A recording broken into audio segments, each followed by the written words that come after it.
Maji wa Bongo Media, leo tumeshuhudia moja ya mechi kubwa zaidi ya kirafiki ambayo imeikutanisha timu ya Young African pamoja na timu ya Magereza, ukiwa ni mchezo wa kirafiki katika hiki kipindi cha pre-season. Naweza nikasema ni moja ya mechi kubwa zaidi ambayo imeshuhudiwa siku ya leo, japo ni mechi ambayo haijaenda live moja kwa moja, lakini kupitia mitandao ya kijamii tayari taarifa zimeweza kuwekwa wazi na kuna baadhi ya watu ambao wameishuhudia mechi hiyo.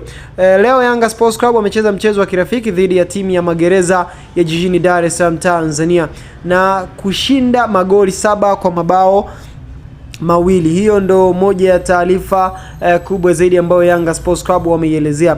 Magoli ya Yanga yamefungwa na Shadra Issa Boka, assist ikitoka kwa Maxim Pianzengeri. Kuna goli la Albert Kangwanda, assist ikitoka kwa Sheikh Tule, lakini pia kuna bao la Dep, kuna bao la Edmund John, lakini pia Dep akafunga tena, assist ikitoka kwa Alan Okero, na Alan Okero naye akafunga. Kasmilo assist ikitoka kwa Mpemba D.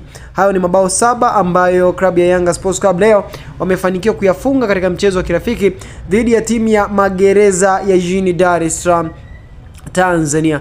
Yanga Sports Club wanaendelea kuimarisha kosi chao kuelekea katika msimu wa 2026-27, na ikiwa leo tayari wameshiriki mchezo huo wa kirafiki, na taarifa hiyo iko rasmi katika ukurasa wao rasmi wa Instagram. Kwa habari hizi na nyinginezo, usahau kusubscribe ili uendelee kupata taarifa na updates. Bye bye.